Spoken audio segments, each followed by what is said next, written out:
que son motivo urgente luego de consulta, tanto para el médico urgenciólogo como para el médico neurólogo, y que es la neuritis óptica y la neuropatía óptica isquémica anterior no arterítica, que luego es una confusión y bueno, es muy importante diferenciarlas porque obviamente el pronóstico funcional de una, si la detectamos a tiempo, va a ser mucho mejor con respecto a la función visual del paciente a comparación de la otra, ¿no?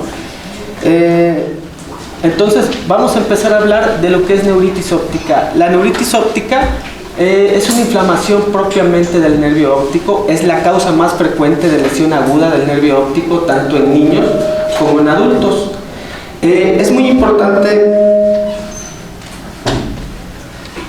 su detección, dado que el diagnóstico oportuno y severo de esta nos va a permitir que el paciente tenga un mejor pronóstico.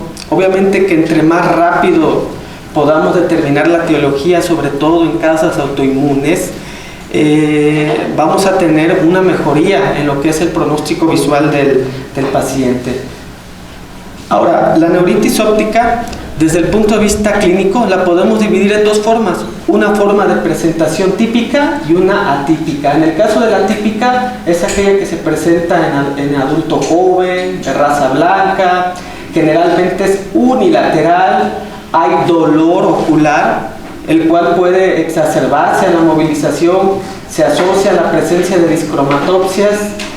Esto es muy importante, aproximadamente el 75% de las neuritis ópticas no van a tener cambios en el nervio óptico, en lo que es la fundoscopía, y solamente el 25% sí lo van a tener. Entonces puede ser normal o puede haber algo que se llama papilitis, ¿no?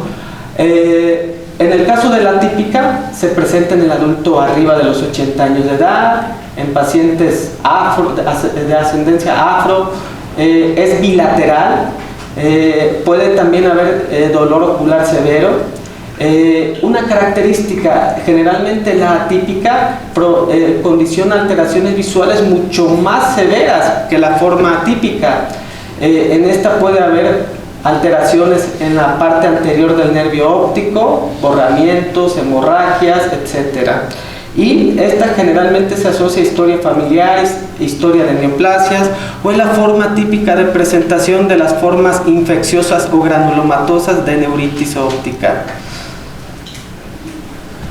Ahora, una cosa muy importante, las formas más frecuentes de neuritis óptica que tenemos son aquellas que se presentan asociadas a esclerosis múltiple y a un trastorno que se llama espectro de neuromielitis óptica, o también asociadas a anticuerpos anti-MOB. En el caso de la forma asociada a esclerosis múltiple, la pérdida visual es menos grave que en la forma asociada a NMOCD. El examen como fundoscópico, como les comentaba, es normal y solamente en el 25% puede haber cambios en lo que es la papila. Ahora, esta es una tabla muy interesante que encontré en el Continuum, precisamente que hablaba sobre las diferentes formas de presentación clínica de cada una de las neuritis ópticas asociadas, por ejemplo, a esclerosis múltiple, los adultos jóvenes, sexo femenino, cuadro agudo, con dolor ocular, el fondo de ojo normal o puede haber cambios mínimos. En el caso de la neuromielitis óptica, adulto de edad media, se presenta más en mujeres. El cuadro aquí puede ser subagudo, a veces no es tan agudo, sino que puede ser progresivo principalmente. Pues hay dolor ocular, puede el fondo de ojo ser normal.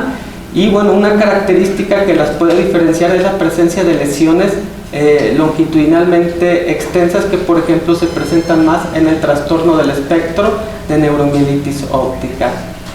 Otro diferencial muy importante que ya se pone es el asociado a anticuerpos anti-MOB, que también ya se pone en la literatura. Se sabe que lo que en el caso de las neuritis ópticas que son negativas, por ejemplo, donde no tenemos bandas oligoclonales, en el caso del estado serológico no hay bandas ni hay anticuerpos anti-NMO, otro diferencial puede ser el anti-MOB en esa forma de presentación clínica, que es muy parecida, pero vean, en el caso de la estadística, el anti-MOC es más de edad pediátrica, cuadro agudo, subagudo, frecuentemente condiciona mucho edema en el disco óptico, puede dar mielitis o puede dar como otros síntomas asociados formas de presentación de encefalomielitis. Entonces, esta es otra entidad que hay que tener en cuenta de lo nuevo que nos está reportando la literatura, ¿no?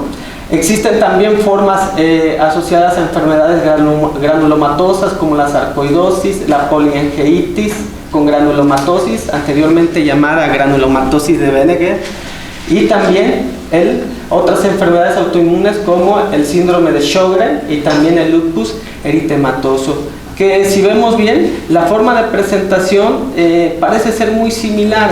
Sin embargo, obviamente que los síntomas sistémicos de cada una de estas enfermedades autoinmunes nos permite hacer el diagnóstico diferencial clínico y obviamente que el estado serológico también.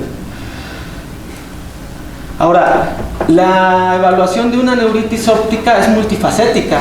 O sea, aparte del examen clínico y la valoración neurooftalmológica, hay que hacer todos estos estudios, una campimetría computada. Actualmente se incluye lo que es el uso de la tomografía por coherencia óptica, la resonancia magnética, que para nosotros como neurólogos viene siendo una pieza muy importante, y las pruebas serológicas y el análisis de líquido cefalorraquídeo para poder determinar una etiología subyacente. Como ya vimos, las causas de neuritis ópticas en la tabla anterior pueden ser muchas, ¿no?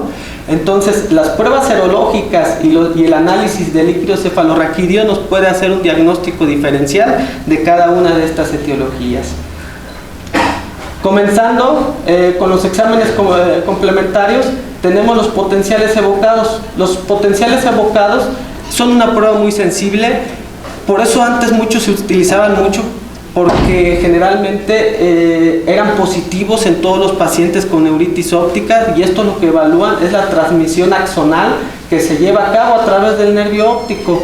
Aquí lo que medimos es algo que se llama P100, principalmente la latencia de la P100, y obviamente que esto nos permite identificar si el nervio óptico está afectado, mas no es algo específico de alguna enfermedad. Como vamos a ver más adelante, es muy sensible pero poco específico, y se utiliza cuando queda mucha duda en el diagnóstico clínico de una neuritis óptica. La tomografía por coherencia óptica, este es un método de imagen no invasivo, útil para detectar patología del nervio óptico y también retiniana. Esta lo que identifica son los cambios que ocurren a nivel de la capa nerviosa retiniana papilar, y es útil también en el diagnóstico diferencial. Cuando tenemos un paciente, por ejemplo, con neuritis óptica y cambios retinianos, puede ser asociado a una corioretinitis o una retinopatía serosa macular, etc. Para eso nos sirve mucho lo que es la tomografía por coherencia óptica. Entonces, esta es una tabla, lo que les decía, si nos vamos a valorar los potenciales evocados visuales, todos, absolutamente todos nos van a producir cambios, o sea, son altamente sensibles. Sin embargo, van a ser muy poco específicos, porque vean todo lo que nos puede producir cambios en los potenciales evocados visuales. Ahora, la tomografía por coherencia óptica también es altamente sensible para documentar daño. Sin embargo, como les decía, estos estudios no van a ser específicos de alguna de las patologías que vemos aquí en lo que es esta tabla, pero nos puede ayudar cuando tengamos duda en el diagnóstico clínico de una neuritis óptica. Ahora, la resonancia magnética de cráneo es la herramienta sensible que nosotros utilizamos, sobre todo para valorar los cambios del nervio óptico. En este caso incluimos la secuencia con supresión grasa y las secuencias con gadolinio, que nos permiten identificar neuritis óptica en el 95% de los casos en los primeros 20 días. Y aquí mi discusión luego en las instituciones donde he trabajado, en este caso la institución pública, ¿no? Tenemos un paciente con neuritis óptica, generalmente uno ya lo que hace a veces es dar el tratamiento porque, híjole, para que programen una resonancia, vean, se van a 2 a 3 meses cuando los cambios en la resonancia, vean hasta dónde llegan, ¿no? debe de ser en los primeros 20 días, ya después de eso es bien complicado detectar cambios, ¿no? Entonces, prácticamente viene siendo una urgencia, pues, porque aquí se compromete la función visual del paciente. Sin embargo, es bien complicado esto, darlo a entender en las instituciones públicas. Entonces, el STIR y el T2 nos permiten detectar lesiones hasta en el 89%. Estas anomalías persisten hasta la semana 6 en el 92% de los casos, y aquí lo que vamos a detectar son los cambios inflamatorios en todo el trayecto del nervio óptico, desde su porción anterior, desde su porción intracanicular, desde la porción quiasmática, que todo eso nos va a permitir orientar al diagnóstico diferencial que vimos en las tablas anteriores. Además, la resonancia magnética permite detectar otros cambios que pueden presentarse. Por ejemplo, sabemos que en una neuritis óptica asociada a esclerosis múltiple podemos ver lesiones periventriculares o yuxtacorticales a nivel de lo que es el encéfalo. En el caso de la neuromielitis óptica no vamos a ver lesiones en encéfalo, sin embargo podemos ver lesiones longitudinalmente extensas a nivel de la médula espinal. De ahí la importancia en esta herramienta diagnóstica que nos va a ayudar a hacer ese diagnóstico diferencial. Ahora, el realce meningio en las secuencias ponderadas con gadolinio nos puede enfocar hacia una causa granulomatosa o una causa infecciosa. Hay una forma de neuritis que se llama neuritis óptica optoquiasmática, que se asocia principalmente a lo que es tuberculosis. Entonces, esta es una imagen ponderada en resonancia magnética. Esta es una secuencia en STIR. Vean nada más cómo se observa el trayecto del nervio óptico tortuoso, ¿no? Engrosado, ¿no? Muy sensible, ¿no? Obviamente para poder detectar los cambios y saber que ese nervio óptico pues está afectado. Ahora, si nos vamos a las secuencias ponderadas en gadolinio, aquí tenemos un T1 con foco en órbitas. Vean cómo se observa el engrosamiento, ¿no?, del nervio óptico. Esta en una forma de presentación de neuritis óptica asociada a neuromielitis óptica. Con respecto a los exámenes complementarios, las serologías y el análisis de líquidos cefalorraquídeos nos van a permitir aclarar una etiología subyacente. Hay marcadores que pueden ser no tan específicos. Los ANAS, por ejemplo, los anticuerpos antinucleares se pueden presentar en neuromielitis óptica, pero también se pueden presentar en lupus eritematoso sistémico. Los EANCA, por ejemplo, se utilizan para poliangiitis con granulomatosis. Sin embargo, no son totalmente específicos, eso hay que aclararlo. Existen otros que tienen mayor especificidad, por ejemplo, las bandas oligoclonales, que se presentan casi en un 80-90% en pacientes con esclerosis múltiple, aunque también un 20% se ha descrito asociado a neuromielitis óptica. Y otros más específicos, como los anticuerpos NMO, estos sí son muy específicos para lo que es neuritis asociada a espectro de neuromielitis óptica. También tenemos los anti-MOP, que es otra forma, como ya les decía, de presentación, y que esto nos permite hacer el diagnóstico diferencial. Si tenemos un paciente, por ejemplo, que nos hizo una neuritis óptica bilateral y tiene anti-NMO positivo, eso ya se le llama espectro de neuromielitis óptica, y ya con eso podemos dar un tratamiento a este paciente, ¿no? Entonces, existen marcadores sensibles y mucho más específicos de acuerdo a la disponibilidad que tengamos, ¿no? No en todas las instituciones nos van a hacer anticuerpos NMO, y obviamente que la sensibilidad va a ser mucho mayor, por ejemplo, en el caso del NMO, del anti-MOP y de las bandas oligoclonales, si se hace en líquido cefalorraquídeo. En el caso del líquido cefalorraquídeo, algunos hallazgos inespecíficos. Por ejemplo, en el caso del espectro de neuromielitis óptica puede haber pleocitosis extensa, hasta más de 100 células se han descrito, pudiendo encontrarse polimorfonucleares, lo cual a veces nos puede hacer dudar del diagnóstico, ¿eh? Sin embargo, se ha descrito. Aquí, si ven bien, por eso la evaluación debe de ser multifacética, ¿no? La resonancia magnética, el estudio serológico y el estudio de líquido cefalorraquídeo nos van a permitir dar el diagnóstico, porque híjole, si no hacemos esa evaluación multifacética, a veces si nos dejamos guiar con el puro líquido nos podemos perder en el diagnóstico diferencial. Ahora, en el caso de pacientes con esclerosis múltiple se ha observado una pleocitosis menos extensa, menor a 50 células. Esto es muy importante conocerlo. Yo antes dudaba de esto, pero esta presentación que nos trajo el Continuum habla precisamente sobre esto, ¿no? Que ahora la evaluación debe de ser así multifacética, incluyendo sobre todo el estado serológico del paciente. Ahora, con respecto al tratamiento, en el caso de las formas de neuritis óptica inflamatorias, el uso de corticosteroides, metilprednisolona a dosis de 1 gramo al día durante 3 días, seguido de prednisona oral, 1 miligramo por kilogramo de peso durante 11 días en dosis descendientes. Aquí es muy importante, metilprednisolona para la fase aguda, no prednisona oral, metilprednisolona. Y bueno, otra alternativa que se ha descrito es el uso de ACTH. Sin embargo, la ACTH es muy cara, dosis de 80 unidades por 5 a 15 días. Sin embargo, es bien difícil de adquirir y aparte es muy cara, pero bueno, en este artículo nos menciona que también se puede llegar a utilizar.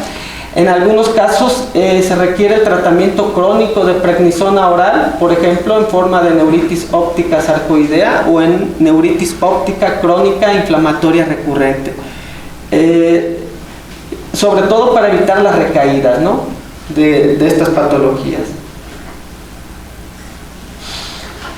Con respecto en el caso de que los pacientes no respondan a lo que es el uso de esteroides, ¿qué dice la literatura? La inmunoglobulina y la plasmaféresis se han evaluado en pacientes con neuritis óptica refractaria al uso de esteroides a dosis altas. ¿Y qué nos documentó la literatura? Que no logró mejorar la sensibilidad al contraste o la función visual del paciente, lo que es, por ejemplo, el uso de inmunoglobulina. Mencionaban mucho en los artículos que esto se debía en parte a que se cree que ya los pacientes llegaban en etapas muy tardías, ¿no? Se les daba el esteroide, pero no se les daba la inmunoglobulina. ¿Por qué? Porque en los centros de salud, como sabemos, es bien difícil obtener la inmunoglobulina y la plasmaféresis. Obviamente que en una institución privada pues sería mucho más rápido, ¿no? Y en el caso de neuritis óptica refractaria asociada a espectro de neuromielitis óptica, la plasmaféresis sí se ha visto que mejora los resultados. Bueno, esto es en el caso de neuritis óptica. Vamos a continuar con neuritis óptica isquémica anterior no arterítica. Esta se define como una afectación en la porción, como vemos ahí, anterior del nervio óptico, condicionado por un daño isquémico. Tradicionalmente la neuropatía óptica isquémica anterior se divide en dos tipos: aquella asociada a forma vasculítica, que es la arterítica, y la no arterítica, que es la que vamos a hablar, que es la que se presenta con mayor frecuencia. La neuritis óptica isquémica anterior es la causa más común de daño al nervio óptico en adulto mayor arriba de los 50 años. Su incidencia anual 2.3 a 10.2 casos por 100.000 habitantes. La no arterítica se presenta en un 85% de los casos, de tal manera que en menor porcentaje vamos a ver la arterítica. Es más común en caucásicos, afecta más a hombres que a mujeres de edad media, y el inicio es alrededor entre los 50 y los 60 años, generalmente a esta edad lo vamos a ver. Se asocia a factores de riesgo cardiovascular, entre ellos todos los que vemos aquí: hipertensión, diabetes. Un factor de riesgo muy importante es la hipotensión arterial, por ejemplo, durante la noche. El uso también de algunos medicamentos, por ejemplo, los inhibidores de la fosfodiesterasa 5, como el sildenafil, que pueden causar hipotensión arterial y obviamente eso desencadenar daño isquémico a nivel de lo que es el nervio óptico. Otro medicamento que también puede condicionar eso es la amiodarona. Y en la literatura, asociado a estos medicamentos, se han descrito más de 100 casos, ¿no? Entonces hay que tener cuidado. En el caso de las manifestaciones clínicas, la pérdida visual Puede ser de inicio agudo, subagudo, pero aquí, a diferencia de la otra, es indolora, comienza al despertar y es un cuadro clínico lentamente progresivo. Y aquí el defecto campimétrico, en vez de ser como un escotoma central, en este va a ser altitudinal inferior principalmente. Por lo general no se necesitan estudios de imagen para confirmar, el diagnóstico es sumamente clínico. Ya vimos el historial de factores de riesgo cardiovascular, los síntomas que va a presentar el paciente. Sin embargo, algunas técnicas como la resonancia y el ultrasonido nos pueden ayudar a detectar el diferencial, que en este caso viene siendo las formas arteríticas, como la arteritis de la arteria temporal, en donde, por ejemplo, aquí sí, el análisis de sangre, la biometría hemática, la velocidad de sedimentación globular y la proteína C reactiva van a ser de mucha utilidad para el diagnóstico. La tomografía por coherencia óptica nos puede ayudar a proporcionar imágenes anatómicas de la retina y de la cabeza del nervio óptico, y también nos demuestra el daño, obviamente, que ocurre a nivel retiniano. La fundoscopía en exploración física es muy importante. Vean, por ejemplo, en el caso de la neuritis óptica anterior isquémica va a haber esto, palidez de lo que es la cabeza del nervio óptico principalmente. Puede haber borramiento ligero en lo que son los surcos. Generalmente el pulso venoso, como ven aquí, va a estar presente. Entonces los cambios a nivel de la coloración en la fundoscopía y en los márgenes de la papila son muy típicos en el caso de esta.